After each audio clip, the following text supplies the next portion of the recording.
parce qu'il y a ta dans une part.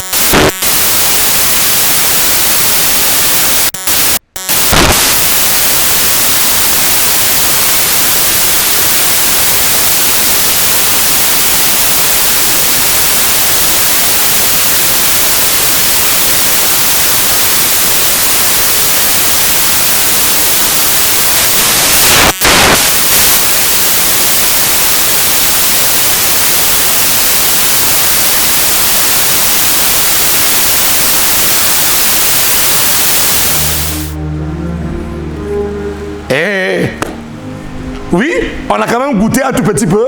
C'est que c'est aller en garde à vue pour l'œuvre de Dieu. Et l'apôtre Paul, justement, a subi 40 coups moins 1. Et à l'époque, lorsqu'on te frappait ainsi, au bout de 40 coups, c'était la mort. Donc 39 coups, au bout du 40e coup, lorsque tu le recevais, tu étais mort. L'apôtre Paul, qui a écrit cela, a connu ce qu'on appelle des naufrages. Il était dans les péripléties de la vie. À plusieurs reprises, l'apôtre Paul a failli chavirer pendant ses voyages missionnaires. L'apôtre Paul a été poursuivi, recherché à plusieurs reprises pour l'éliminer à cause de l'œuvre de Dieu. L'apôtre Paul a dû s'affirmer même dans sa doctrine. Parce qu'il n'était pas celui qui a vécu avec Jésus comme les autres apôtres. Il n'était pas celui qui a... Il n'était pas le témoin oculaire. Il n'a pas vécu avec Jésus. Lui, il a eu une vision de Jésus. Sur la route de Damas, acte 9, il a eu une vision de Jésus. Donc, il a connu Jésus par révélation. Il a souffert pour l'évangile. À maintes reprises mis en prison. Et la plupart des épîtres de l'apôtre Paul a été écrit en prison. Par exemple, lorsqu'on prend l'épître aux Éphésiens, au chapitre 6, où l'on nous parle des armes spirituelles. Pendant que l'apôtre Paul est en train de parler des armes spirituelles, lorsqu'il parle du casque du salut, lorsqu'il parle de l'épée de l'esprit, du bouclier de la foi, lorsqu'il parle des chaussures qui donnent les aides de l'évangile, l'apôtre Paul, pendant qu'il écrit cette épître-là, il est en prison. Et il s'inspire même du soldat romain qui est en train de le surveiller. Le soldat romain qui le surveillait avait un casque, avait une cuirasse de la justice, avait une épée, avait des sandales. Et c'est par cette image-là que l'apôtre Paul est en train d'écrire les armes spirituelles, les armes du combat spirituel. L'apôtre Paul s'est inspiré du soldat romain qui le surveillait en prison. Donc l'apôtre Paul a connu les prisons. Dans Acte 31, dans Acte 16, verset 31, il est mis en prison avec Paul et Silas. Paul et Silas, son compagnon, ils sont mis en prison à cause de l'évangile, à cause de la parole de Dieu. On les appelait à l'époque des partisans de la nouvelle doctrine. Pourquoi? Parce qu'à l'époque, c'était la Torah qui dominait. C'était le Moïse, la loi de Moïse qui faisait fureur. Et donc les pharisiens, les sadducéens, ceux de la religion de l'époque, ne comprenaient pas qu'il y ait des gens qui viennent défendre la doctrine de Christ. Et donc pour cela, il a été mis en prison.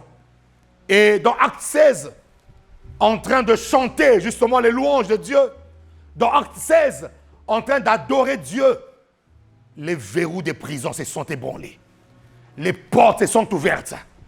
Et même le geôlier qui le gardait est venu dire à l'apôtre Paul, « Homme frère, qu'est-ce que je veux faire pour hériter le salut?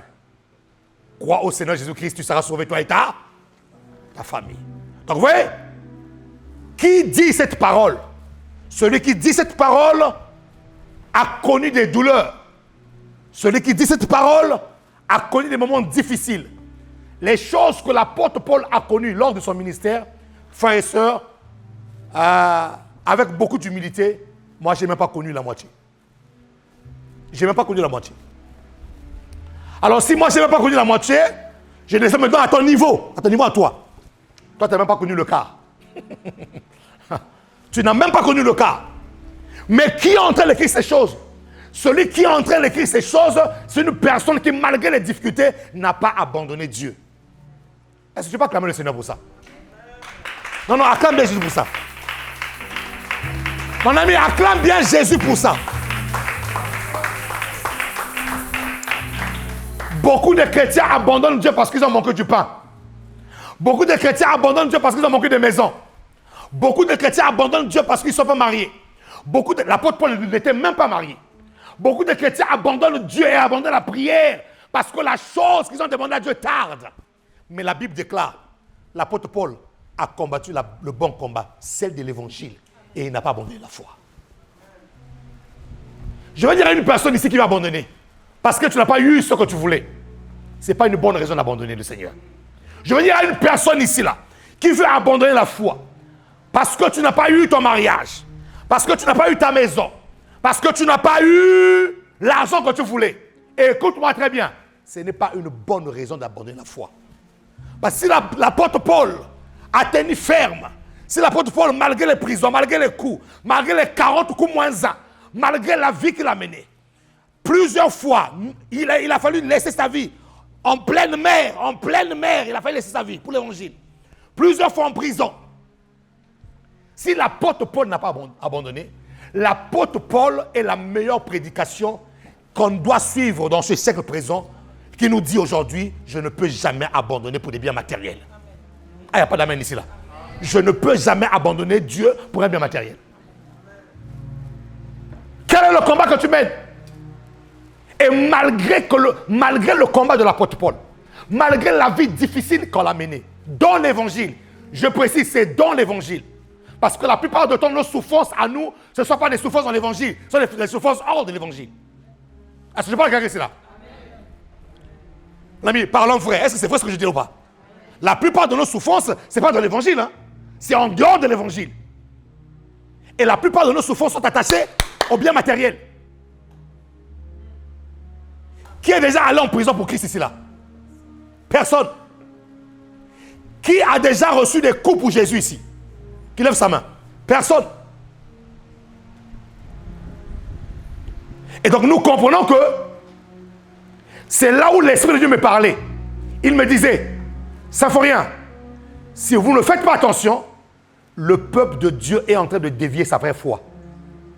La vraie foi n'est plus attachée à l'évangile, mais leur foi maintenant est attachée maintenant aux biens matériels, aux choses qui resteront sur la terre.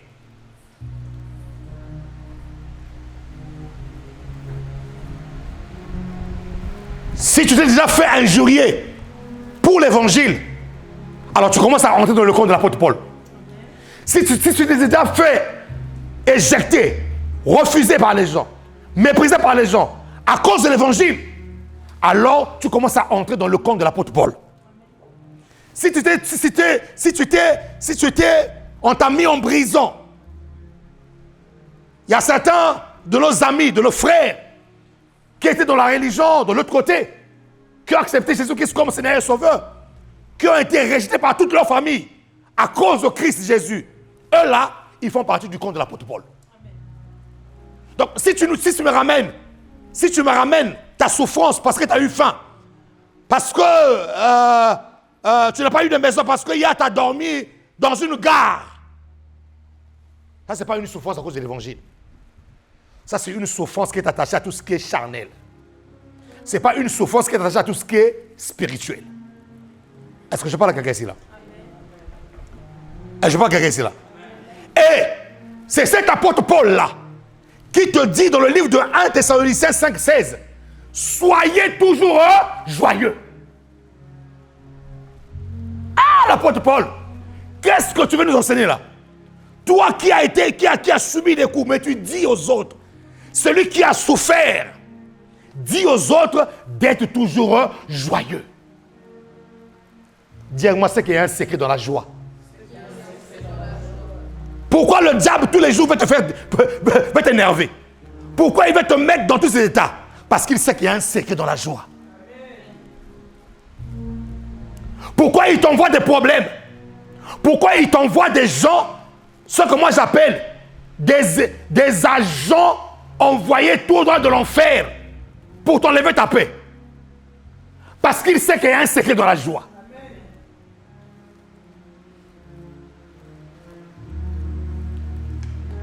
Pourquoi l'ennemi veut infiltrer ta maison? Pourquoi il veut infiltrer tes affaires? Pourquoi il veut infiltrer même tes enfants? Il va même toucher tes enfants. Il va aller toucher à ce qui t'est cher dans la vie. Parce qu'il sait qu'il y a un secret dans la joie. Et l'apôtre Paul dit, soyez toujours. Donc là, mes amis, l'apôtre Paul nous conditionne. L'apôtre Paul nous met dans une position où nous n'avons pas de choix que d'être joyeux. L'apôtre Paul dit toujours. Quand il dit toujours, c'est parce qu'il sait que à un certain moment, le manque de joie dans ton cœur peut ouvrir une porte au diable. C'est pour ça qu'il dit toujours. Est-ce que je peux pas rester là? C'est pour ça qu'il dit toujours. Et quand l'apôtre Paul dit toujours, ça veut dire que, écoute-moi très bien, il sait très bien que tu vas perdre un membre de ta famille et tu seras dans la tristesse. Il le sait. Il sait très bien que tu vas avoir des péripéties, tu vas avoir des problèmes, tu vas avoir des difficultés. Tu vas avoir des gens qui vont te repousser, des gens qui vont te rire. Il le sait. Mais pourquoi que malgré qu'il le sait, malgré qu'il sait que les problèmes, des situations difficiles viendront dans ta vie, malgré qu'il le sait, mais il te dit toujours, sois toujours joyeux. C'est qu'il y a un secret dans la joie. Dis avec moi, il y a un secret dans la joie. Dis encore avec moi, il y a un secret dans la joie. La joie est un sentiment. La joie est un sentiment de l'âme, mais qui affecte l'esprit et le corps. La joie est un sentiment de l'âme, mais qui affecte l'esprit et le corps. Donc le manque de joie peut bloquer une vie. Quand tu n'es pas joyeux, tu es en train de créer autour de toi des ondes négatives. Tu es en train de repousser même la faveur de Dieu dans ta vie. Alors retiens une chose. Dis avec moi, je suis né de Dieu. Dis-le comme un vivant s'il te plaît, je suis né de Dieu. Très bien. Parce que Jean 12 nous dit ceci. Que nous sommes nés non de la volonté de l'homme, mais nous sommes nés de Dieu. Alléluia. Nous sommes nés de Dieu. Alors, si tu es né de Dieu, écoute-moi bien, là où Dieu est, là où Dieu siège, Dieu est dans un environnement de joie. Je veux que tu comprennes ça. Dieu est dans un environnement de joie. C'est pour ça que lorsque Lucifer, la Bible dit que l'iniquité a été trouvée dans son cœur. C'était un chérubin protecteur. C'était celui qui assurait le protocole d'adoration et de louange de Dieu. Le jour où l'iniquité fut trouvée dans son cœur, le jour où l'iniquité fut trouvée dans son cœur, écoutez-moi très bien, qu'est-ce que Dieu a fait? Dieu l'a éjecté sur la terre. Pourquoi? Parce que le cœur de Satan là n'était plus un cœur joyeux.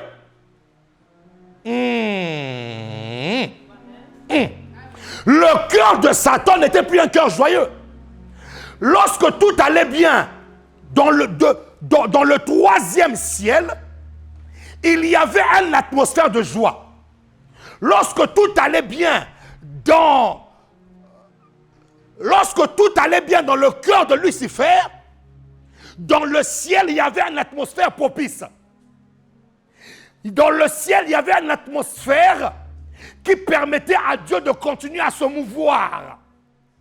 Dans le ciel, il y avait une atmosphère. Il ne faut pas dormir ici, s'il vous plaît. Dans le ciel, il y avait une atmosphère qui permettait à Dieu de pouvoir agir. Dans le ciel, il y avait une atmosphère qui permettait à Dieu d'être ce qu'il est. Pourquoi? Parce que Dieu est un Dieu de joie. Dieu est un Dieu joyeux. Lui-même est la joie. Il est l'incarnation de la joie. Et donc, autour de lui, Même les anges devaient être des anges joyeux. Qui me dit amen ici là? Dieu baigne dans l'atmosphère de joie. Dieu a créé le monde dans l'atmosphère de joie.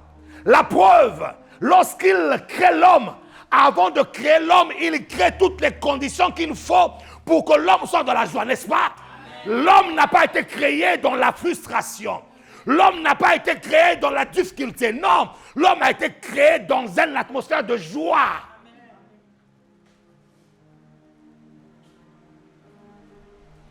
L'Éden était le reflet de là où Dieu habite. L'Éden était le reflet de là où Dieu se déploie. La Bible déclare, Ézéchiel 28, jusqu'au jour où, dites-moi jusqu'au jour où, dis-le plus fort que ça, jusqu'au jour où, plus fort que ça, jusqu'au jour où, l'iniquité a été trouvée dans son cœur. Ça veut dire quoi, mon ami? Tu as un devoir, celui de garder ton cœur. Si tu ne gardes pas ton cœur devient un terrain de Satan pour t'enlever la joie. Jusqu'au jour où l'iniquité fut trouvée dans son cœur. L'iniquité a été trouvée dans le cœur. Là où il y a l'iniquité dans le cœur, il n'y a plus de joie. Alors qu'est-ce que Dieu a constaté? Dieu a constaté dans le ciel que l'atmosphère dans laquelle il se trouvait n'était plus une atmosphère de joie. L'atmosphère dans laquelle il se trouvait, Dieu ne pouvait plus se mouvoir. Frère, si tu n'es pas dans une atmosphère de joie, rien ne pourra marcher pour toi. Si tu n'es pas, écoute-moi très bien, même si tu ne manges que chaque jour un bout de pain avec de l'eau salée ou de l'eau sucrée, c'est pas un problème, mais dans ton cœur soit de la joie. Tu dois t'exercer tous les jours de ta vie à créer une atmosphère de joie autour de toi. Parce que si tu attends ton voisin pour que ton voisin te communique la joie, tu vas attendre longtemps. Est-ce que je parle à un homme ce matin? Est-ce que je parle à une femme ce matin? Ma joie ne doit pas dépendre des sauts d'humeur des autres. Si tu as ton saut d'humeur, moi j'ai mis un bouclier en face de moi qui doit m'empêcher ton saut d'humeur ne doit pas m'atteindre. Je dois garder mon atmosphère de joie. Pourquoi? Parce que Dieu m'a créé dans la joie, frère. Nulle part dans la Bible où on me montre, lorsque le Seigneur créait Adam, Dieu était frustré, Dieu était en colère. Non, Dieu était joyeux. Amen. Tu as été...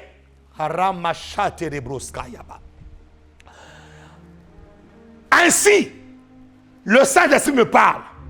Il me dit de toucher un point. Parents, papa, maman, même lorsque vous fabriquez vos bébés dans une atmosphère de joie. Pourquoi je le dis? Il y a ce qu'on appelle des blessures prénatales. Des blessures alors que l'enfant est encore fœtus, alors que l'enfant n'est même pas encore né, l'enfant est déjà blessé. Dans le sein de sa mère, l'enfant est déjà blessé. Pourquoi? Parce que le jour où on le fabriquait, il y avait une guerre. Le jour où on le fabriquait, il y avait une guerre. Écoutez-moi, évitez à vos enfants des blessures qu'ils n'ont pas demandées. Cette affaire-là, c'est une affaire de joie. Et comme c'est une affaire de joie, comment tu vas le faire en étant en colère? Je suis pasteur. Je sais de quoi je parle. Et les délivrances que j'ai eu à faire, ce n'était pas des blessures après la naissance. C'était des blessures pas après, avant la naissance de l'enfant. Le fœtus a été secoué. L'enfant entendait dans ses oreilles, dans la maison de son père, de sa mère, des injures qui étaient traversées, des casseroles qui se balançaient. L'enfant entendait dans le sein de sa mère une atmosphère de guerre à la maison. C'est pour ça que vous allez voir des bébés qui naissent, Mais ce bébé-là, depuis qu'il est né, ne sourit jamais. Toujours un visage triste. Un bébé toujours triste. Tu le vois toujours comme ça. C'est comme si le bébé regrette d'être venu au monde. Je vous dis la vérité. Dites-moi, soyez toujours joyeux. Soyez toujours joyeux. L'apôtre Paul sait pourquoi il le dit. Soyez toujours joyeux. Là où il n'y a pas l'atmosphère de joie, rien ne peut se faire. Et un conseil, fuyez toutes les personnes qui ramènent l'atmosphère négative dans votre vie. Fuyez-les. Parce que Dieu t'a créé dans la joie. Dieu t'a créé dans l'atmosphère de paix.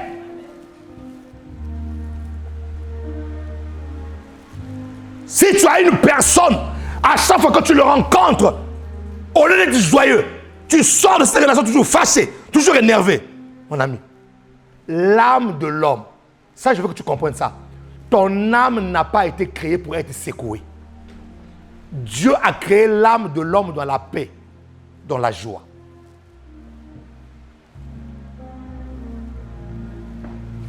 Et donc, si nous sommes nés de Dieu, si nous sommes sortis de Dieu, écoutez-moi mes amis, qui es-tu pour contredire Dieu? Dieu lui-même n'a pas voulu garder Satan autour de lui parce qu'il voulait un effort de joie. Toi, tu es plus que Dieu, toi. Pourquoi est-ce que les chrétiens veulent être plus que Dieu?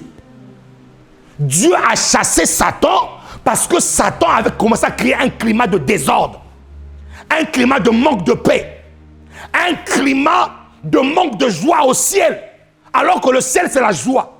Le ciel, c'est la paix. Le ciel, c'est le bonheur. Dieu dit, ce qui se passe dans ce cœur, dans le cœur de cet ange-là, ce n'est pas normal. Il risque de me polluer, il risque de polluer mon ciel à moi. Alors que mon ciel à moi, c'est une havre de paix. Mon ami, ta maison doit être une maison de havre de paix. Si tu remarques que quelqu'un entre chez toi à la maison, depuis que cette personne est rentrée chez toi à la maison, les choses ont changé. Il y a un bouleversement. Il y a un ça ne va pas. Avec beaucoup d'amour. Je t'aime beaucoup, mais sauf que tu as ramené un mauvais vent chez moi. Est-ce que je parle à quelqu'un ici là? Soyez des personnes qui recherchent la joie. Cherchez continuellement la joie. La joie va te propulser. La joie est comme un moteur à réaction qui va te pousser. Même quand ça ne va pas. Puisque tu es joyeux, tu as la force de continuer.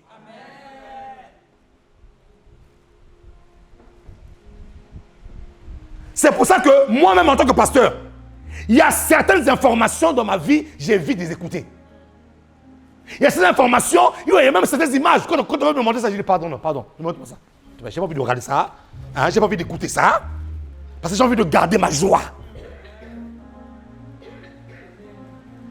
Écoutez-moi, vous n'êtes pas obligé de tout voir et de tout entendre. Amen. Préservez votre joie. Nous avons maintenant des chrétiens aujourd'hui qui sont devenus plus que les Christophe Colomb. La moindre chose qui se passe sur l'étoile, sur la toile, la moindre information qui se passe sur les réseaux, ils veulent aller vérifier d'eux-mêmes. Mais il y a des choses qui t'enlèvent ta joie.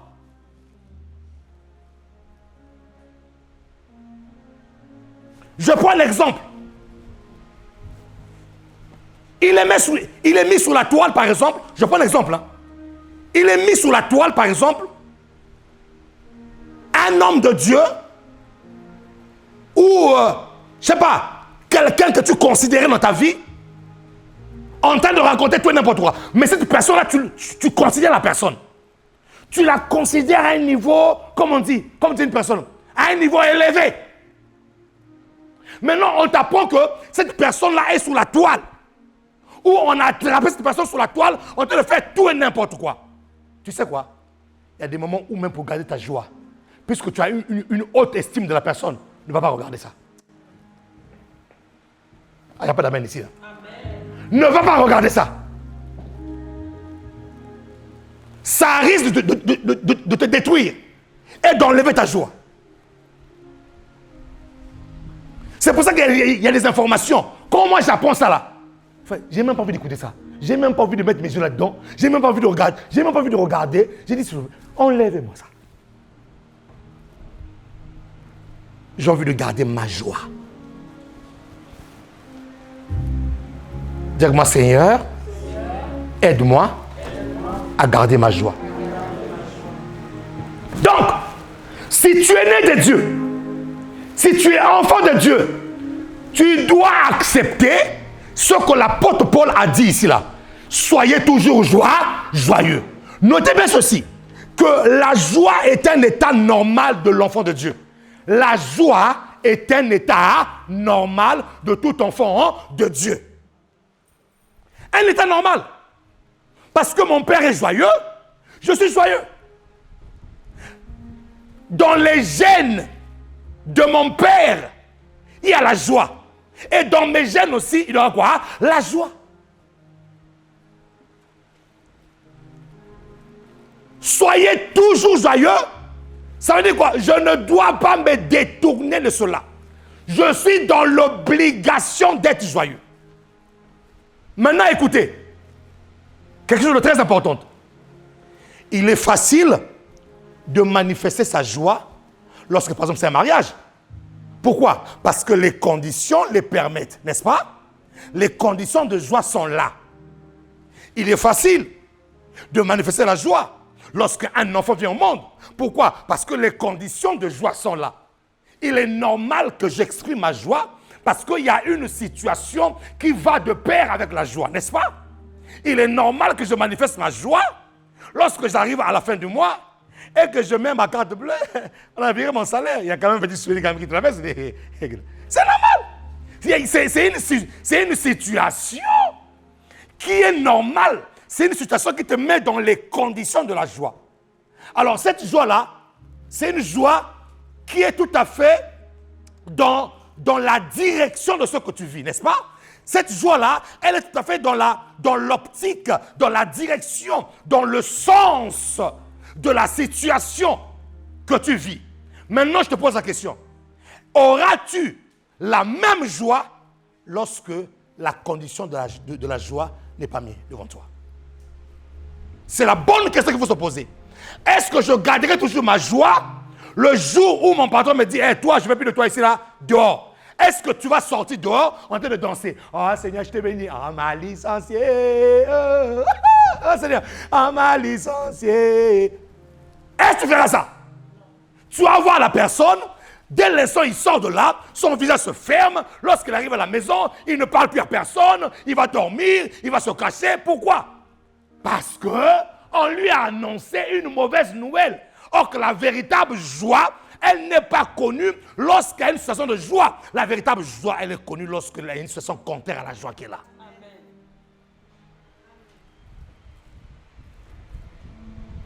La véritable joie, elle est connue lorsqu'il y a une situation contraire à la joie. Est-ce que je veux continuer toujours à garder ma joie? Est-ce que je veux continuer toujours à être joyeux? Qui me dit Amen ici, là? Amen. Donc la véritable joie, c'est pas ça qui se manifeste dans le sens de la joie. La véritable joie, c'est ça qui se manifeste quand il y a une situation contraire. Est-ce que je vais continuer à garder ma joie? Tu as reçu beaucoup de mauvaises nouvelles. Jusqu'à présent, tu es resté aigri. Dieu me dit, enlève ton aigreur dans le cœur. Enlève l'aigreur. Continue à être joyeux. Ta joie ne dépend pas des hommes. Ta joie ne dépend pas des circonstances. Ta joie dépend parce que tu es un enfant de Dieu. Je suis né de Dieu. Et comme je suis né de Dieu, là où habite mon Père, c'est la joie, alors je dois ramener cette joie sur la terre des hommes.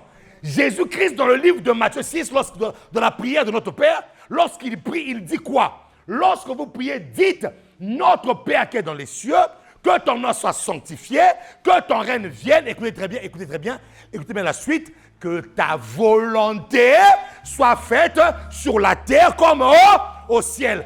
Est-ce qu'au ciel, il n'y a pas la joie? Répondez-moi. Est-ce qu'au ciel, il y a la joie ou il n'y a pas la joie? Donc, c'est la volonté de Dieu que la joie qui est au ciel descende sur la terre des hommes. Nous sommes des citoyens célestes. Nous sommes nés de Dieu, habitant sur la terre, en partance pour le ciel. Et donc, si c'est la volonté de Dieu, si la joie est la volonté de Dieu au ciel, ça veut dire que la joie aussi doit être la volonté de Dieu sur la terre des hommes. Je prie ce matin que personne ne t'enlève ta joie. Que ni le chômage, que ni la maladie, que des mauvaises nouvelles ne puissent enlever la joie de ton cœur au nom de Jésus de Nazareth. Dis avec moi, c'est ma part. Dis avec moi, c'est ma portion. Donc, nous comprenons que lorsque l'apôtre Paul nous dit « Soyez toujours joyeux », nous comprenons que cette joie n'est pas attachée à tout ce qui est terrestre. Nous comprenons que cette joie est attachée à tout ce qui est céleste. C'est pour ça qu'on peut tout enlever. Tu peux rester nu comme un ver de terre, mais continuer à garder la joie. Il n'y a pas beaucoup d'amen ici. Hein? Si ta joie est attachée à une belle voiture, à une Bentley qu'on t'a achetée, le jour où la Bentley tombe en panne, toi aussi tu es en panne. J'ai menti? J'ai menti? Si ta joie est attachée à l'argent que tu as en compte en banque, le jour où tu as une dette de l'État et que l'État passe par là parce qu'il a le droit de passer par là, ta joie aussi va se volatiliser. Notre joie ne dépend pas de ce que nous voyons physiquement. Notre joie dépend de Christ Jésus. Parce que nous sommes attachés à lui. Qui peut acclamer le Seigneur ici là?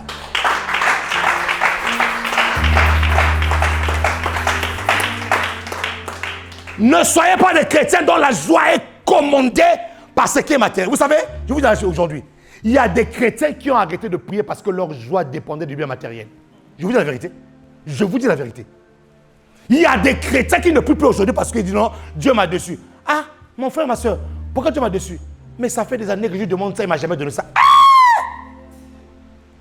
Dis-moi, ah!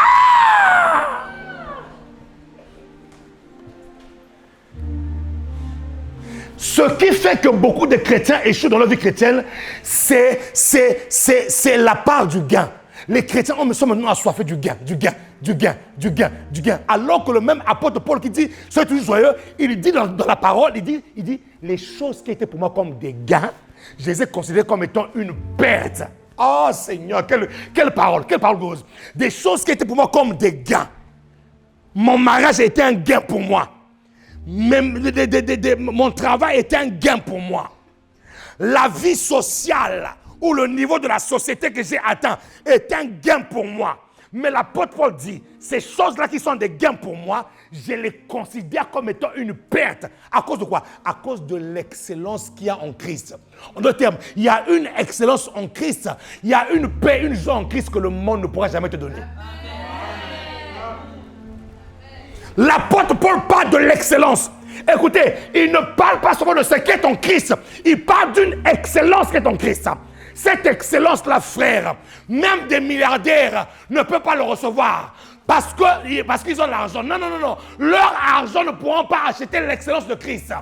Écoutez-moi très bien, même des buildings, bien qu'étant nécessaires pour la vie d'un homme, pour sa chair, pour son corps, ces choses-là ne pourront jamais acheter l'excellence de Christ. L'excellence de Christ est obtenue dans la communion avec Jésus-Christ de Nazareth. Tu refuses Jésus, même si tu as tes millions, tu es un homme zéro. Tu refuses Jésus, même si tu vis dans un château. Je vous dis une chose, il y a des gens qui vivent dans des châteaux avec des frigos remplis à déborder, mais ils n'ont pas la paix. Amen. Mais toi, tu vis dans la bourse, tu dors dans la bourse avec des moustiques, mais tu es dans la joie. Amen. Et Dieu voyant cette joie-là, Dieu sachant et voyant, que cette joie-là ne dépend pas du matériel, mais dépend de lui. Écoute-moi aujourd'hui, sois prêt à recevoir tout ce que ton cœur désire. Ah, tu n'as pas dit amen, hein? Sois prêt à partir d'aujourd'hui à recevoir ce que ton cœur désire. Parce que tu n'as pas mis le matériel devant toi, mais tu as mis Dieu devant toi. Et ta joie ne dépend pas du matériel, ta joie dépend de Dieu. À dater d'aujourd'hui, ce que ton cœur désire là, Dieu te le donne aujourd'hui.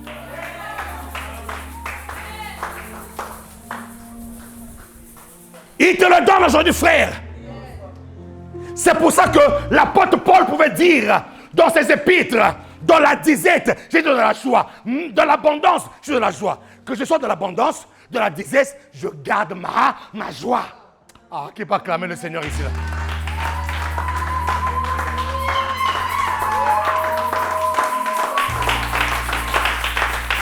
Que personne ne t'enlève ta joie. Même pas un divorce. Non, non, non, non, non, non. Je préfère être divorcé, être eunuque du Seigneur, entrer au ciel, que d'être marié, louper le ciel à cause d'un mariage. Non, mon ami. Est-ce que je parle à quelqu'un ici là? Est-ce que je parle à quelqu'un ici là?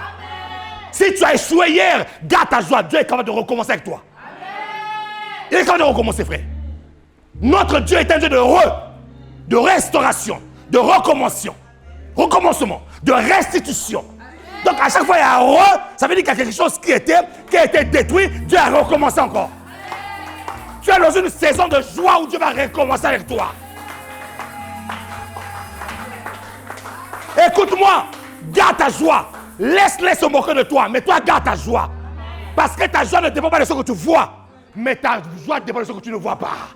Parce que ce que je ne vois pas est plus grand que ce que je vois. Oh! Ce que je ne vois pas est plus grand que ce que je vois. Je dis à quelqu'un ce matin, garde ta joie. Je dis à quelqu'un ce matin, garde ta joie.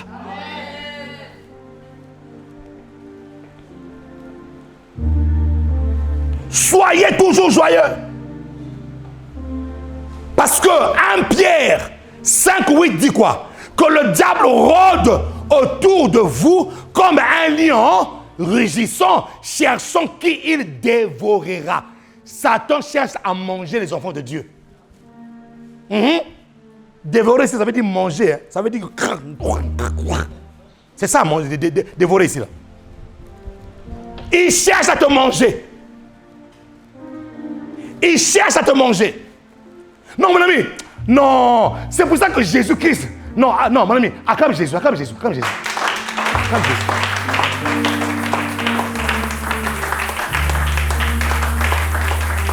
Jésus, malgré ce qu'il a vécu sur la terre, il a pu garder sa joie. Même à la mort de la croix, Jésus a pu garder sa croix. Même lorsque Judas vient le trahir. Frère, non, Jésus est fort. Frère, il faut suivre Jésus. Jésus est très bon, il est plus que bon, il est plus que fort. Il sait que c'est Judas qui va le trahir. Il sait que c'est lui qui est parti le vendre pour 30 cycles d'argent. Il le sait. Il est à Gethsemane en train de prier. À Gethsemane, prions le Seigneur parce qu'il voyait déjà la croix. Il voyait déjà la douleur. Il finit la prière de Gethsemane et là apparaît Judas avec tout le Sanhédrin. Tous les juges qui faisaient les gardiens de la Torah, les gardiens de la loi de Moïse. Il vient avec eux dans le jardin pour dire, c'est lui là. Frère, Jésus n'est pas frustré. Jésus n'est pas, même quand il est en face de son ennemi, il garde son cœur en paix. Même lorsqu'il est en face de celui qui va le trahir, Jésus ne dit pas, Judas, aujourd'hui là, tu vas me sentir petit, tu vas me sentir. Non, il regarde Judas, droit dans les yeux, il dit, mon ami, fais ce que tu es venu faire. Ah! Non, mais connaissons-moi la 5e dame du karaté. Non, frère, non, laissez-moi pas toucher les manches. Aujourd'hui là, on va... Mais Jésus n'a pas fait ça. Jésus le regarde, il dit, mon ami, fais ce que tu es venu faire. Il a gardé sa paix. Il a gardé sa joie. Il a gardé la joie de sa mission. Parce que quand tu veux faire la mission pour Dieu, tu dois être joyeux. Amen. Si tu n'es pas joyeux pour la mission pour Dieu, mon ami, tu risques d'arrêter. Il y a des chrétiens qui sont déjà garés, parqués quelque part. Pourquoi? Parce qu'il n'y a plus la joie. Il ne peut plus se lever pour Dieu. Jésus-Christ a gardé la joie de sa mission. Il a gardé la joie d'aller jusqu'à la croix. Bien que sachant qu'on allait le mettre le clou, il a gardé cette joie-là. Mon ami, fais ce que tu es venu faire. On l'injurait à la croix. Mais toi le faiseur de miracles, descends toi-même de cette croix-là. Frère, il est à la croix, il dit, Père, pardonne-leur car ils ne savent pas ce qu'ils disent. Ah! Ces prières-là montrent qu'il a gardé sa paix. Ces prières-là montrent qu'il a gardé sa joie. La joie de sa mission, la joie d'accomplir ce que le Père lui avait dit de faire. Mon ami, garde ta joie s'il te plaît. John, garde ta joie. Garde ta joie. Garde ta joie. Fais ça avec moi. Fais ça. Fais ça avec moi.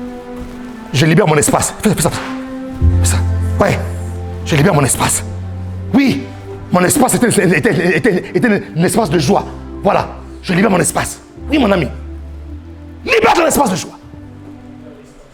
Qu'on ne vienne pas te ramener des asticots à l'intérieur. Non. Quand tu gardes ta joie, tu actives l'atmosphère du ciel dans ta vie à toi. Et là maintenant, Dieu commence à faire des miracles. Ta vie commence à être une vie de miracle. Ta vie commence à être une vie de miracle. Pourquoi? Parce que tu veilles en ce que l'atmosphère du ciel soit toujours autour de toi. L'atmosphère de joie. Acclame le Seigneur.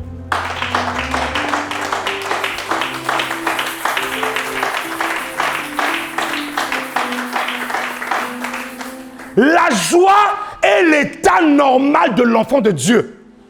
Donc ça veut dire quoi? Un enfant de Dieu qui n'est pas dans la joie est dans un état anormal. Un enfant de Dieu qui n'est pas dans un état de joie est dans un état anormal. Prends avec moi le psaume 16.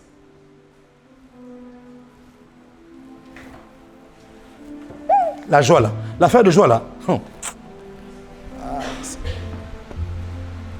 L'affaire de joie.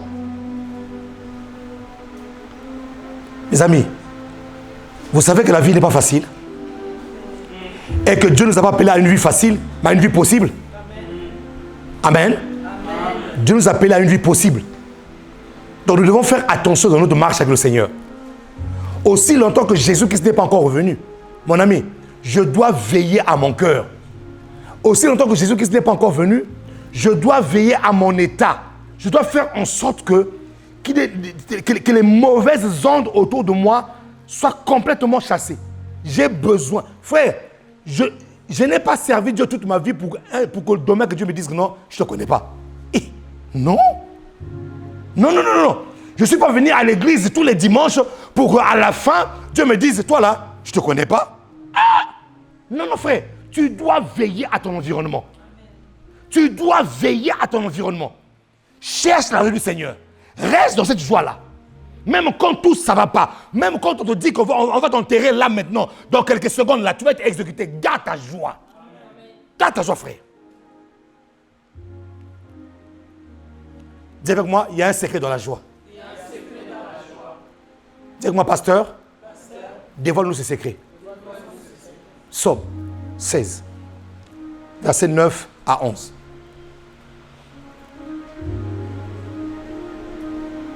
Psaume 16,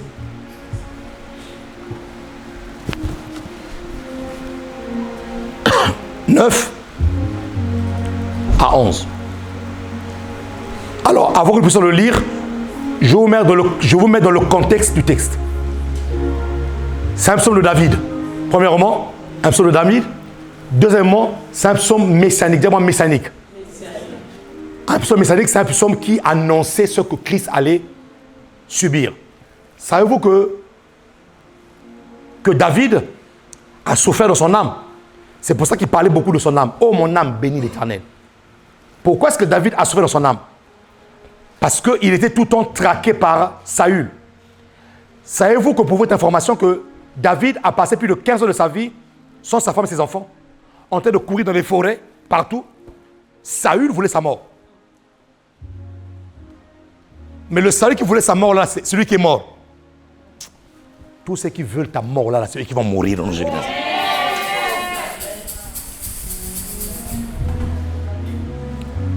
Non, mais là je prophétise. Hein. Si tu comprends que je suis rentré dans la prophétie, tu saisis la prophétie. Amen. Il y en a qui veulent à ta mort. Mais ce n'est pas toi qui vas mourir. Amen. 15 ans de sa vie. 15 ans de sa vie. Donc, il y a de quoi avoir une âme amère, aigrie. Non seulement ça, ça n'a pas commencé avec Saül. L'histoire de David n'a pas commencé avec Saül. L'histoire de David a commencé avec M. Isaïe, son père. Il était le dernier de 8 frères. Les 7 frères étaient à la maison en train de jouir du bonheur familial. Lui était dans la brousse en train de paître les troupeaux. Voici là une bonne raison pour David d'avoir un cœur amer, une âme amère. Cela n'a pas suffi. Il reçoit l'onction pour l'appel. Après l'onction pour l'appel, il descend Goliath. Goliath était le moment grand thème qui l'a permis de rentrer dans le palais royal. Il est rentré dans le palais royal, Saül l'aime parce qu'il sait jouer de la harpe avec onction et l'esprit mauvais venant de la part de Dieu est chassé. Saül est content. Il prend ce David-là, il le met à la tête il est le chef de guerre. Il est le chef de l'armée. Et la Bible, parlant de David, dit de lui qu'il entrait et sortait dans les batailles de Saül. Il entrait, il partait, il revenait avec quoi? Avec des victoires. Et la renommée de David est en train de prendre de l'ampleur. Mais je veux dire une personne, lorsque ta renommée commence à prendre de l'ampleur, c'est là qu'il faut faire très attention. Et le succès a commencé à monter. Et les succès ont commencé à monter. Et comme les femmes savent bien chanter, et comme les femmes savent bien élever les sommes, et Saül a tué 1000. Et David a tué 10 000. Mais pour Saül, quand il chantait, c'était juste 1000. Mais pour David, c'était 1000. Donc les tonnerres. Saül a dit, hein? Petit David, tu veux prendre ma royauté? On me donne 1000 pour moi et 10 000 pour toi. Ah là là là là là là. Et la guerre a commencé là. Ceux qui vous combattent pour votre don, ils savent que vous êtes plus dangereux qu'eux. Quand tu vois une personne dans le chemin de ta destinée, tu es en train de partir quelque part, c'est cette personne qui te freine à chaque fois. C'est qu'il a peur de quelque chose qui va arriver dans ta vie à toi.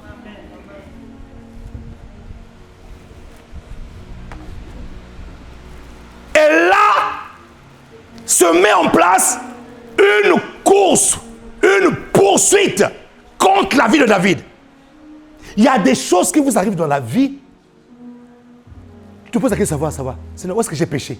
Je ne vois pas de péché en moi. Mais les choses t'arrivent. Tu n'as pas péché. Tu n'as même pas commis de faute devant Dieu. Mais ces choses-là t'arrivent.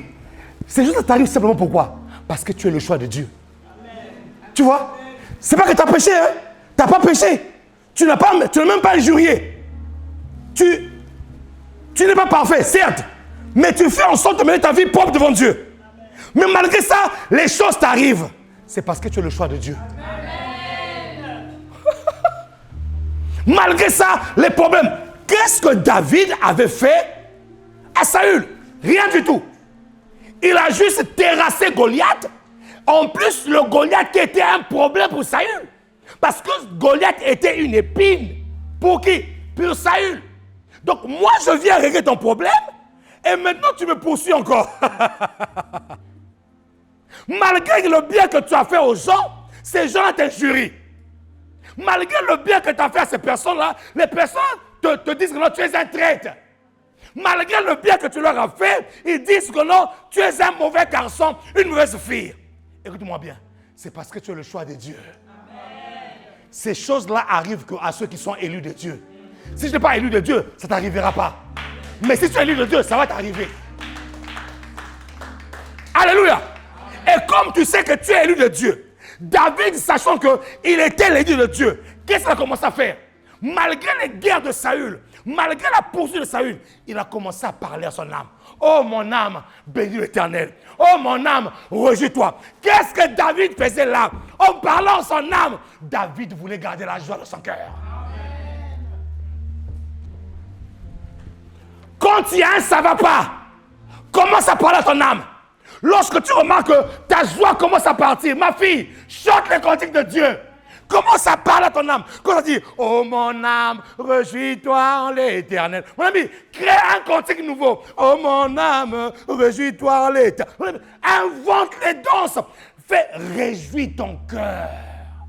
Réjouis ton cœur. Chante des cantiques nouveaux à Dieu. Et tu verras que là où l'amertume commence à prendre place, elle va commencer à être chassée. Elle va commencer à être chassée. Elle va commencer à chasser. Pourquoi? Parce que le chant est un moyen pour stimuler, ouais, pour stimuler l'âme. C'est pour ça que ça ne m'étonne pas, mes amis. Ça ne m'étonne pas de David.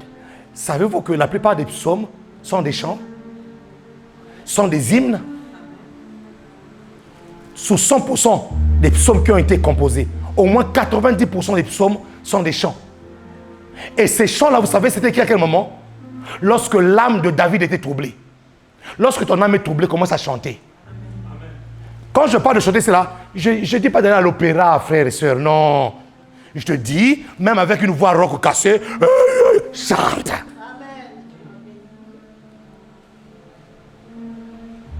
Au moins, tu chantes pour toi-même. Tu ne chantes pas devant l'église. Ou devant l'opéra. Non. Même avec la voix des crapauds là, chante. Ton âme va se réjouir. Je dis bien, ton âme va faire quoi? Va se réjouir. Le but du diable, c'est d'enlever la joie et la paix dans ton cœur.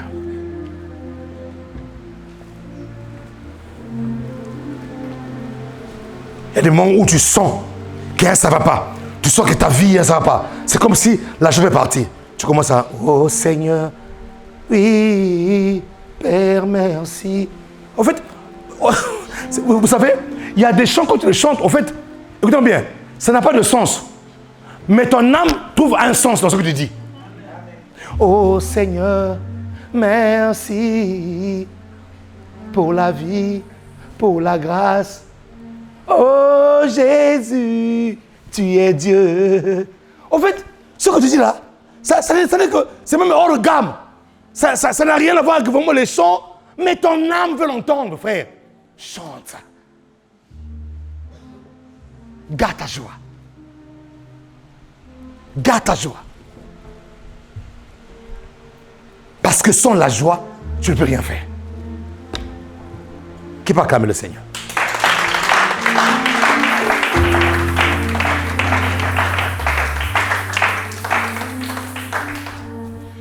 Psaume 16.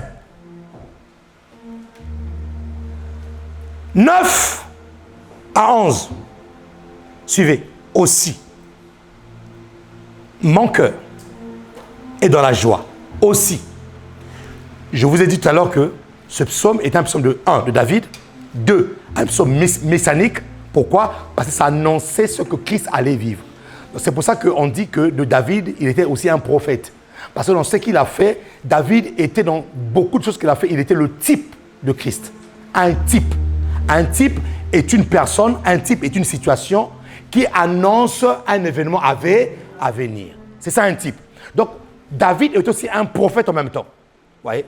Et ce qu'il disait là, il le disait pour son âme, certes, mais il le disait aussi pour Christ qui allait venir. Il annonçait ce que Christ allait vivre. Aussi, mon cœur est dans la joie. Suivez très bien. Aussi, mon cœur est dans la joie. Qui parle là? David.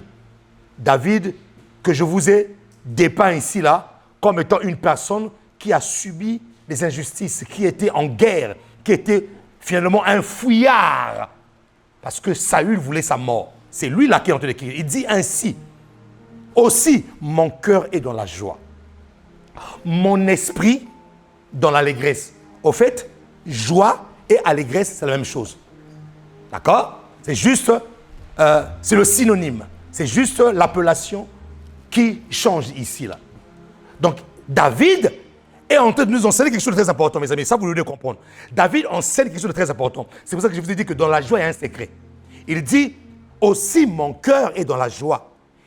Il sort de son cœur, il dit, mon esprit est dans l'allégresse. Ça veut dire que le cœur ici, là, n'est pas l'esprit.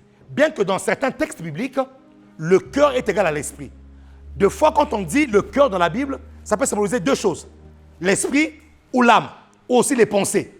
Donc, le cœur dans la Bible symbolise trois choses.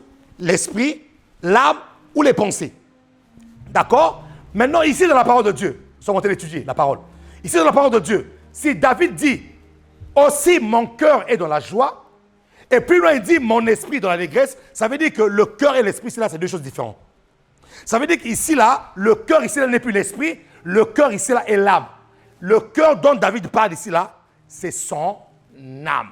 C'est le côté émotionnel. D'accord? Et l'esprit, c'est le côté spirituel.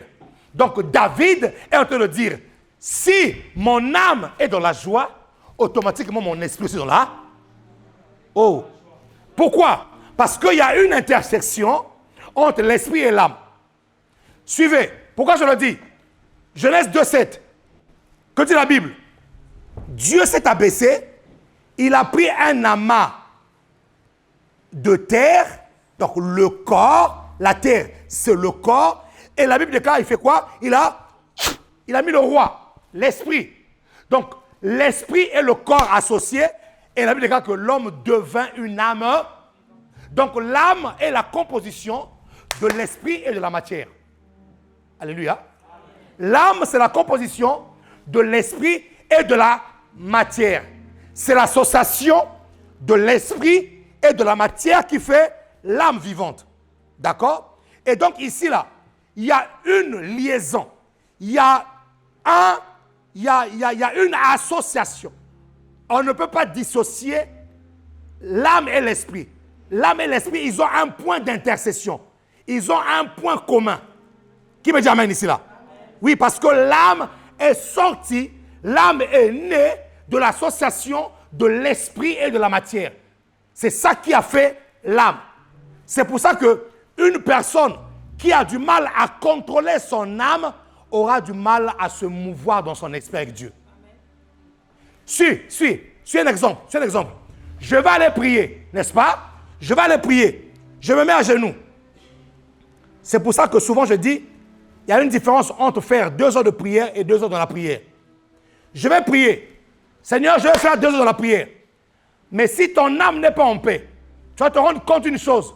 Qu'au lieu de commencer la prière, tu vas d'abord commencer à passer du temps à régler les problèmes qui sont de ton âme. Oui ou non? Amen. Suis. Mon esprit, c'est celui qui va se connecter avec Dieu.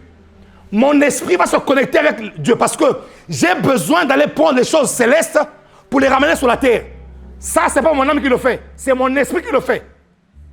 Alors, mon esprit est lié à quoi? Mon esprit est lié à mon âme.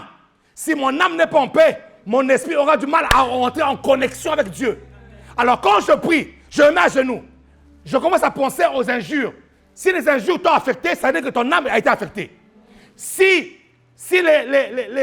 ton patron t'a enguirlandé au travail, tu vas passer ton temps à faire quoi? À réfléchir à ça. Et quand tu vas prier, au lieu de prier, tu vas savoir là. Ah, c'est vraiment mon patron, vraiment. Ah, mon patron. Mais pourquoi il m'a fait ça? Et mon gars, tu es venu prier. Mais tu es venu prier, mais tu règles d'abord le problème de l'âme. Parce que ton âme a été dérangée. Alors, au lieu de faire 2 heures dans la prière, tu vas passer 1h30 en train d'évacuer d'abord les injures, les problèmes de l'âme. Et tu vas te rendre compte qu'au lieu de faire 2 heures, tu n'as fait que 30 minutes de véritable prière. Donc, faites attention à l'âme. C'est pour ça que je dis que la joie est un sentiment de l'âme. On ne doit pas t'enlever la joie. Vous comprenez ça? On ne doit pas t'enlever la joie. Frère, même moi qui te parle, ça m'arrive. Il y a une situation qui est bloquée quelque part. Une situation difficile. Tu vas dans la prière. C'est pour ça que ce que je vous prêche là, ce n'est pas des trucs que j'ai ramassés. C'est des trucs c'est du vécu, frère. Tu vas dans la prière, tu as envie de prier. Mais tu sens que ton âme est dérangée. Au fait, tu te rends compte qu'au fait, tu commences à prier, mais tes prières deviennent des prières sentimentales. Ce n'est plus des prières de l'esprit. Parce que l'esprit n'arrive plus à se mouvoir. L'esprit n'arrive pas à entrer en connexion avec Dieu. Pourquoi? Parce que l'âme est frustrée. L'âme n'est pas dans la joie. L'âme est triste. L'âme a un problème. Ce qui fait que ton esprit est bloqué. Puisque l'esprit et l'âme sont liés, ton esprit est bloqué. Je dis à quelqu'un cela, sois toujours dans la joie. Maintenant, suis. Si tu as compris ce principe-là, alors tu vas comprendre maintenant le grand secret de la joie. Si tu as compris ce que je t'ai dit là, tu vas comprendre le grand secret de la joie. Pourquoi l'apôtre Paul a demandé aux Thessaloniciens d'être toujours joyeux. C'est un secret, frère. Il dit quoi?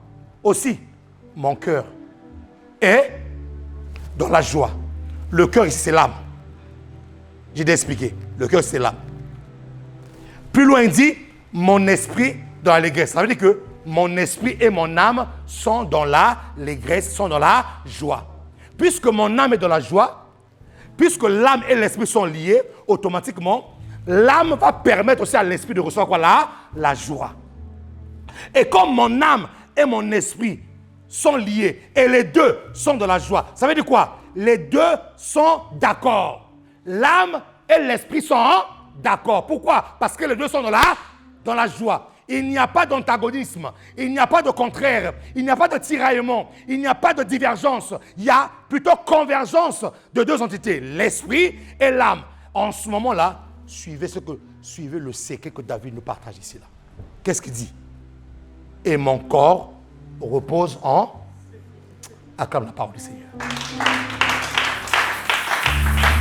Wow.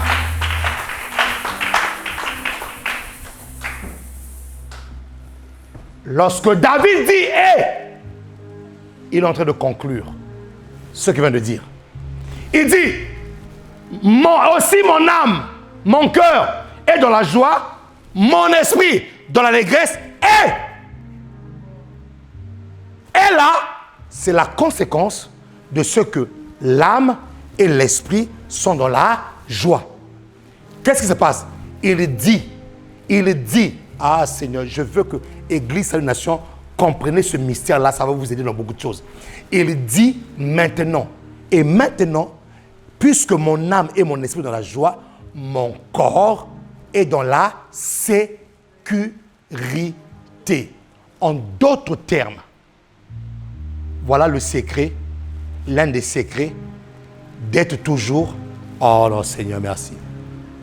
Voilà le secret de toujours opérer, l'un des secrets, peut-être pas le principal secret, mais l'un des secrets de toujours opérer, non dans la guérison divine, mais dans la santé divine. L'un des secrets de toujours opérer dans la santé divine, c'est que ton âme et ton esprit soient toujours dans la joie.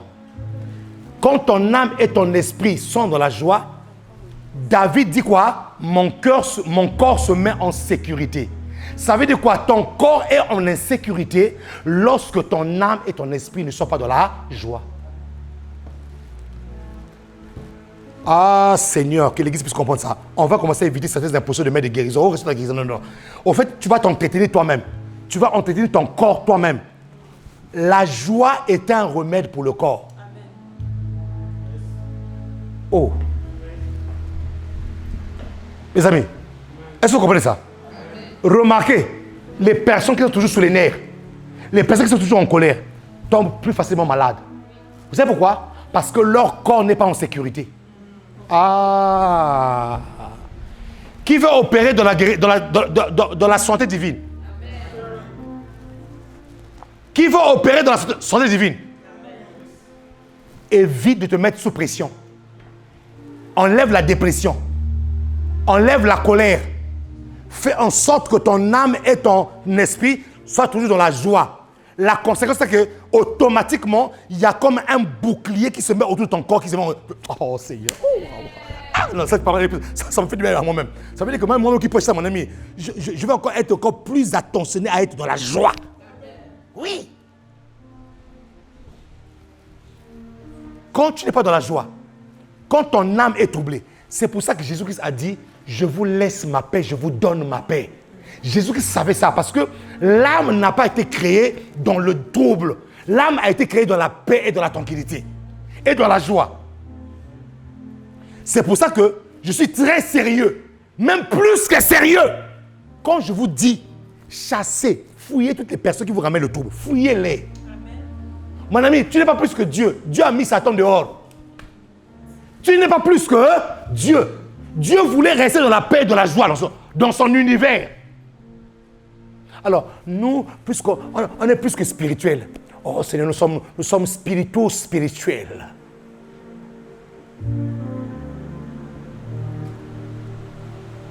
L'amour supporte tout.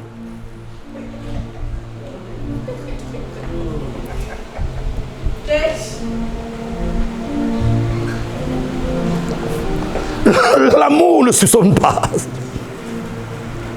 Dis-moi, c'est vrai. C'est vrai. Dis encore, c'est vrai. C'est vrai. Mais la sagesse demande qu'il y a des choses pour lesquelles je n'ai rien contre toi, mais ça là, j'ai besoin de ma joie. Amen. Parce que si tu m'enlèves ma joie, tu enlèves la sécurité de mon corps. Donc je commence à choper des maladies bizarres. Il y a certains cancers qui sont dus au manque de joie, tout simplement. J'ai suivi le reportage d'une personne qui avait le cancer. Non frère, cette personne n'était pas un chrétien, c'était un païen. Mais ça m'a marqué. Pourquoi? Je suis le reportage sur M6. On l'avait rasé parce que le cancer. Les médecins sont en train de l'interviewer parce qu'ils ont considéré, ils ont vu une nette amélioration. Ça c'est bien. Eh, mon gars, à cette étape du cancer-là, normalement, c'était la mort. C'est-à-dire qu'à cette étape du cancer, on commence à te compter des jours. On te compte des jours. On dit même à la famille que il reste 2 jours, il reste 1 jour, il reste quelques heures. La personne doit partir. Mais les médecins sont surpris. Quelques jours après, on voit la personne rebondir. Et on voit le cancer en train de baisser. Le volume du cancer en train de diminuer. Des fois, on dit non, il y a un problème. Et le gars explique. Il dit, premièrement, j'ai commencé à lutter dans mon esprit. J'ai fait en sorte que mon esprit soit un esprit fort. Hein? Un païen, hein? Il dit, j'ai fait en sorte que mes pensées soient des pensées fortes. J'ai fait en sorte que mon esprit soit un esprit fort. Deuxième chose, j'ai commencé à créer un climat de joie autour de moi. J'ai commencé à être joyeux. J'ai commencé à voir la vie. En fait, j'ai commencé à prendre la vie telle qu'elle venait, dans la joie, la simplicité. Il ne savait pas que non, c'était un remède pour son cancer. J'ai compris pourquoi ce que le proverbe dit. Un esprit abattu, qui le relèvera? Parce que dans la santé divine, tu dois avoir un esprit fort. Un esprit qui est fort est un remède pour ton corps. Et je comprends pourquoi ce que David ici dit que lorsque mon âme est dans la joie, lorsque mon esprit est dans la joie, mon corps est en sécurité. En d'autres termes quoi? Les virus pénètrent. Le chikungunya pénètre. Le Covid pénètre les corps facilement des personnes, des corps qui ne sont pas en sécurité. Lorsque tu es dans la joie, il y a comme une sécurité spirituelle qui se met autour de toi. Les virus arrivent à flot, mais ils sont en train de rebondir. Pourquoi? Parce qu'il y a un corps opaque, il y a un bouclier de la joie qui est en train de les repousser. Et tu seras toujours en bonne santé. Écoute-moi très bien. On t'a chassé du boulot, sors de là, dis, on m'a chassé de là, dis vraiment que le monde l'entende. Une porte fermée à gauche, une porte ouverte à droite. Terminé. Je ne vais pas me mettre là, on te met même le bon petit plat que tu as mangé là. Non, je ne mange pas aujourd'hui. Mange ton plat. Est-ce que je parle à quelqu'un ici là? Mange ton plat. Et sois toujours joyeux. Parce que dès l'instant où tu commences à enlever la sécurité de la joie dans ton âme et ton esprit, ton corps devient vulnérable. Mon ami, ça c'est un secret. Hein? C'est un secret qui va nous empêcher de toujours imposer les mains aux malades ici. Là. Si, on va le faire. Mais toi qui as compris ça là, si tu peux le faire comme ça là, fais-le pour éviter les maladies de ton corps. Je déclare qu'au travers de la joie, les maladies vont quitter ton corps. Nous disons. Rien que par la joie. David dit que automatiquement mon corps se met en sécurité. La bonne question, est-ce que tu vois cette sécurité là? Tu ne la vois pas, mais c'est spirituel.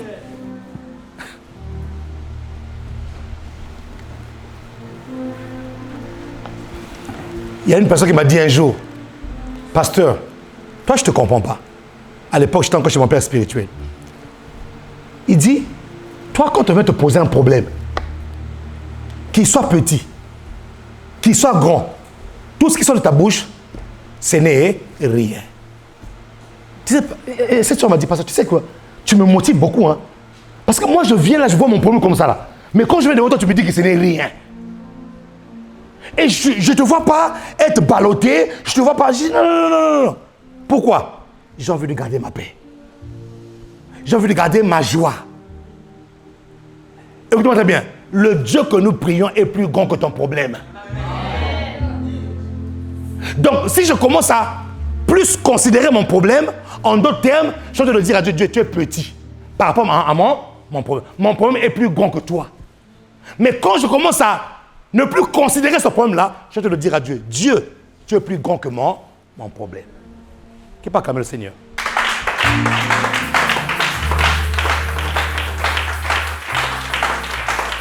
Qui m'a dit Amen? À partir d'aujourd'hui, ici à Salut Nation, nous signons un décret. Nous avons décidé de mettre notre corps en sécurité. Comment? La joie. Quand tu vois une personne venir comme ça devant toi, tu dis, hé, ne me fuis pas ta peste. Ne me fuis pas ta peste. Fuis. Garde ta joie. On ne doit pas te filer la peste. Non. Garde ta joie.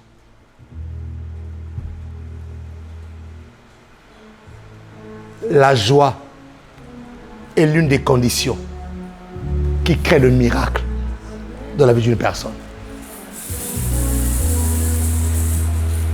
Jésus dit, que veux-tu que je fasse?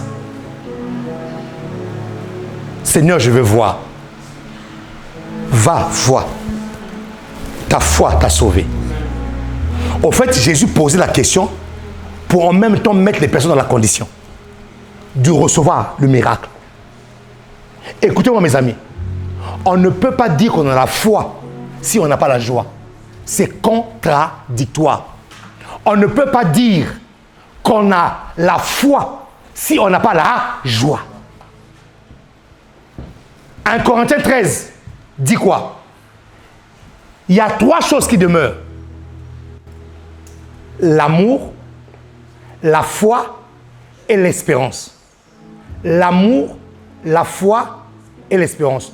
Je te pose la question. Comment peux-tu espérer si tu n'as pas la joie de ton cœur? Si tu espères, ça veut dire que quelque part, il y a une petite joie. Tu as la joie de voir ton futur meilleur. Tu as la joie de voir ton futur être éclairé. Il n'y a pas de foi s'il n'y a pas la joie. Ou je dirais le contraire. Il n'y a pas de joie s'il n'y a pas la foi. Là où il y a la foi, il y a la joie. Qui peut acclamer le Seigneur de grâce? Waouh! Peuple de Dieu, mets ton corps en sécurité. Écoute-moi très bien. Dieu a besoin de ton corps pour se mouvoir sur la terre. Donc ton corps doit être en bonne santé. Le premier remède, soit de la joie. Que ton âme soit de la joie, que ton esprit soit de la joie. Crée ta sécurité, mon ami, crée ta sécurité. Dis à ton voisin, crée ta sécurité. Voilà. Voilà. Tu vas, même si on t'empoisonne, tu vas boire le poison. Mais puisque ton esprit est de la joie, puisque ton âme est connectée, frère, le poison va se dissoudre. Hey! Ça va se dissoudre. Pourquoi? Parce que c'est le spirituel qui commande le naturel. C'est le spirituel qui domine sur le physique. Même si tu bois le poison, même si tu es infecté ou affecté par un virus, écoute-moi bien, là où il y a la joie de l'âme et la joie de l'esprit, le corps se met en sécurité. Vous savez qu'il y a un sondage qui a été fait dans un pays où les hommes et les femmes meurent à 120 ans, 120 ans, 130 ans. Ils ont fait des recherches. Leur secret, c'était quoi? La joie. C'est dans les îles, vers l'Indonésie. Tu vois les papis. Frère, un papi, tu vois où ça? Non, frère, il est bien, il est en forme. Tu sens seulement que c'est le corps qui a vieilli. Mais tu sens que le gars, il tient la route. 130 ans. Et on a fait des sondages, on a fait des recherches, on a remarqué que non seulement ces gens-là mangeaient bien, mais aussi c'était des gens joyeux. Quand tu es joyeux, tu vis longtemps.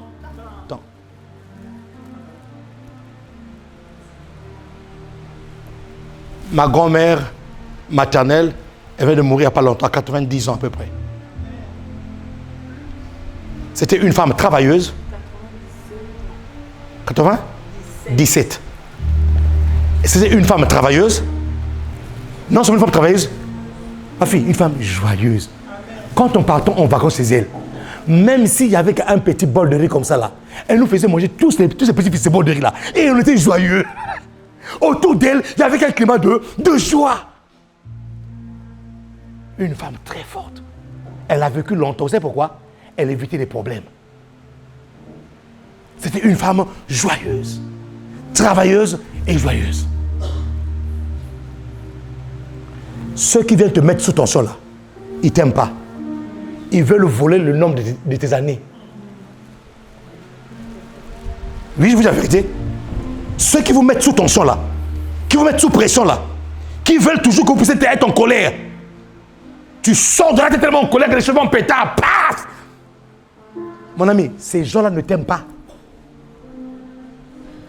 À chaque fois qu'ils te mettent dans cette condition-là, ils sont en train de voler le nombre de tes années.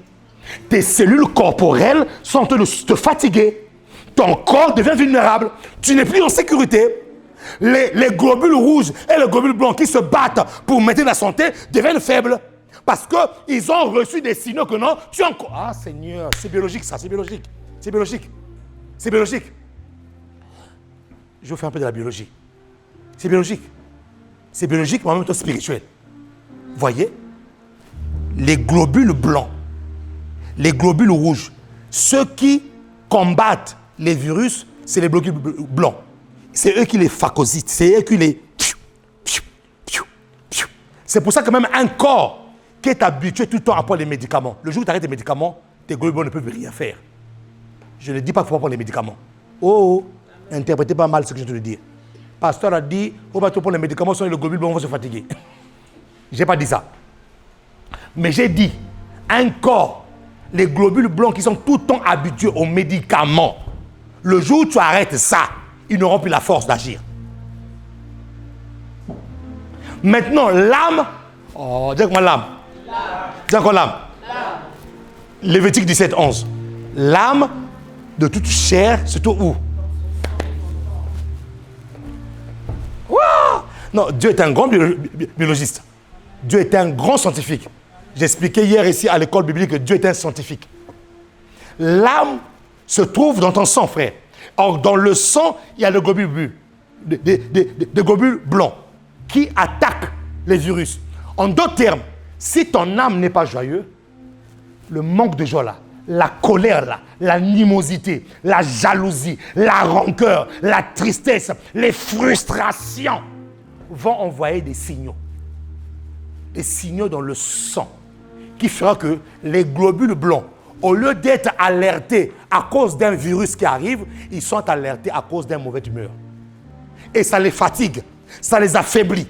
Lorsque les virus arrivent, au lieu que la sécurité se fasse, automatiquement, tes globules blancs deviennent faibles. Pourquoi? Parce que tu les as fatigués avec des mauvaises informations. Tu les as fatigués avec la frustration. Tu les as fatigués avec « je n'arriverai pas ». Tu les as fatigués, ton corps devient vulnérable. Je sais qu'il y a certains médecins qui m'écoutent et me disent « pasteur, là, il raconte n'importe quoi ». Ça, là, c'est spirituel. Et les autres me disent « ah, le pasteur, là, mais qu'est-ce qu'il raconte ?» Oui, parce que je sais que l'âme est dans le sang. Je sais que les globules blancs aussi sont dans le sang. Et l'âme, c'est la vie de la personne. Le sang, c'est la vie de la personne. Or, le cœur dont David parle ici, c'est l'âme. L'âme qui n'est pas joyeuse, dit le corps est en insécurité. Allez comprendre ça. Et même biologiquement, ça peut être prouvé. Qui peut acclamer le Seigneur? Biologiquement, ça peut se prouver. La preuve, je vous ai donné le témoignage de ce monsieur qui avait le cancer. Ce n'est pas un chrétien, c'est un païen. Donc ce que la Bible dit là est vrai, frère.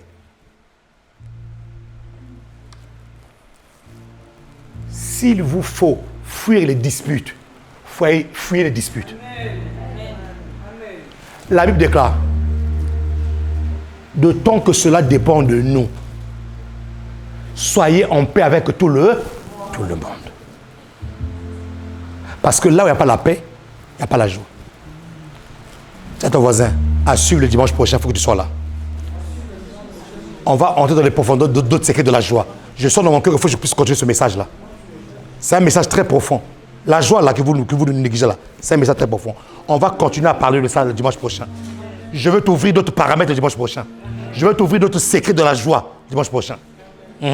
Lève-toi, acclame le Seigneur.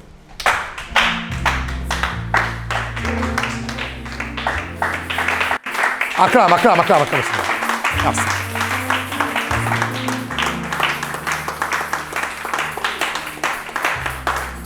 Alors, le but, ce n'est pas juste d'écouter. C'est un grand secret pour la santé. AP, c'est un grand secret pour la santé. Si tu veux être en bonne santé tout le temps, sois dans la joie. Ton âme, ton esprit dans la joie, ça sécurise ton corps, automatiquement. Voilà. Tu étais malade hier, les médecins t'ont trouvé avec une maladie hier, demain tu retournes, la maladie est partie. C'est parti. Pourquoi? À cause de la joie. Dans tes mains élevées, Père, merci pour ta grâce. Merci de bénir ton peuple. Je commande à la joie, là où la joie n'était plus, que la joie revienne maintenant dans ton corps. Et en tant qu'autorité spirituelle, en tant qu'autorité divine, établie par Dieu, là où l'ennemi avait préparé des plans de conspiration pour toucher à ton âme et à ta foi, pour toucher à ta santé, j'annule ces conspirations aujourd'hui. Au nom de Jésus. Je parle ici là comme un prophète de Dieu. Et je déclare que ta santé va être rétablie ce matin, là maintenant. Au nom de Jésus-Christ. Et à cause de la joie du Seigneur, je déclare que ton corps se met en sécurité. Et que toutes les maladies qui étaient nommées dans ton corps sont chassées aujourd'hui, là, aujourd'hui. Au nom puissant de Jésus. Je vois l'Esprit de Dieu assainir ton corps maintenant. Je vois l'Esprit de Dieu pénétrer toutes les sphères de ton corps. Je vois même les os. Dieu me montre les os. Les os qui manquaient du calcium. Tu avais tout le temps mal aux os. Ces os-là sont en train de guérir maintenant. Toutes les personnes qui avaient mal aux os là. Approche, viens ici là rapidement. Toi qui as mal aux os. Cours vite. C'est la guérison aujourd'hui. Il ne faut pas louper ça. Les os. Parce que Dieu m'a montré les os. Dieu m'a montré les os. En lingala on dit Mikuwa. Voilà. Les os manquent de calcium. Maintenant, mettez vos mains sur vos pieds. Là où il y a voilà, les douleurs aux os. Au son de ma voix, je paralyse cette maladie maintenant. Je commande, par le nom de Jésus-Christ de Nazareth, que là où il y avait des problèmes des os, que les os se rétablissent maintenant. Je vois le Saint-Esprit toucher vos os, parce que Dieu m'a parlé des os. J'ai vu les os, au fait de la moelle épinière, là où ça doit être rouge, ça va devenir tout blanc. Ça veut dire quoi? Le manque de sang dans les os. Maintenant, que les douleurs des os cessent. Vous allez revenir ici témoigner la main de Dieu. Parce que Dieu a parlé. Dieu ne parle pas en vain. Recevez maintenant dans votre moelle épinière, là où le sang manquait, là où la vie de Dieu manquait, que la vie de Dieu pénètre maintenant dans vos os. Au nom de Jésus, recevez votre guérison. Maintenant, je le déclare en tant que prophète de Dieu, en tant qu'homme de Dieu, je le déclare votre santé. Et j'annonce que vos corps sont sécurisés maintenant. J'ai établi une sécurité autour de vos os. J'ai établi une sécurité autour de vos os. J'ai établi une sécurité autour de vos os. J'ai établi une sécurité autour de vos os. Au nom de Jésus, je vois maintenant vos os être irrigués par le sang de Jésus-Christ. Vous êtes guéris. Acclamez le Seigneur. Acclame, Dieu l'a fait, Dieu l'a fait. Terminé, il l'a fait. Il a fait le Seigneur. Alléluia. Nous te bénissons, nous te rendons grâce. Merci pour cette guérison qui devient effective dans leur vie. Au nom de Jésus. Les saints disent Amen. Les saints disent Amen. Acclame le Seigneur.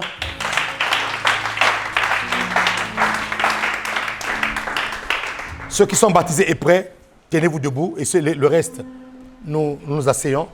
Nous voulons passer à la table du Seigneur. Guérison miraculeuse, spectaculaire.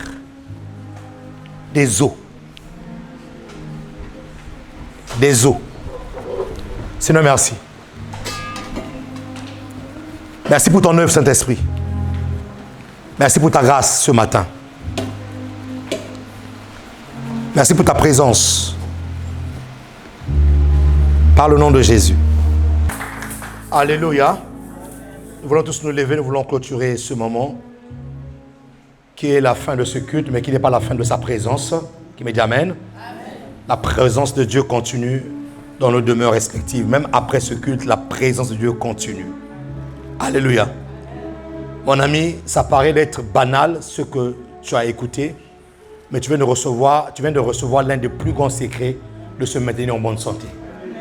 Ouais. Tout est dans la parole de Dieu. Tu viens de recevoir l'un des plus grands secrets de maintenir son corps en bonne santé. Le corps sera en train de vieillir, mais toujours en bonne santé, toujours fort. La joie. Seigneur, merci. Garde tes mains levées là où tu es, tous ensemble. Tes mains levées vers le ciel. Seigneur, merci pour ta grâce. Merci pour ce temps. Et merci pour la joie que tu as rétablie. Merci pour la révélation de ta parole. Celle qui vient éclairer nos âmes et qui vient nous libérer, Seigneur. Merci pour la restauration des vies ce matin. Et merci pour l'accomplissement de tes promesses et l'accomplissement de la destinée d'une âme ici. Merci pour la guérison. Merci pour la bonne santé. Merci pour la joie qui a été restaurée et établie par le nom de Jésus. Nous déclarons que cette semaine qui commence est une semaine de joie dans toute sa plénitude, dans vos vies, dans vos maisons. Que la joie du Seigneur ne vous quitte jamais. Que la joie du Seigneur soit votre allié, votre partenaire de tous les jours. Par le nom puissant de Jésus. Toutes les fois que l'animosité viendra, toutes les fois que la colère viendra, toutes les fois que toutes ces choses négatives viendront, souviens-toi d'une chose, que tu es un peuple joyeux.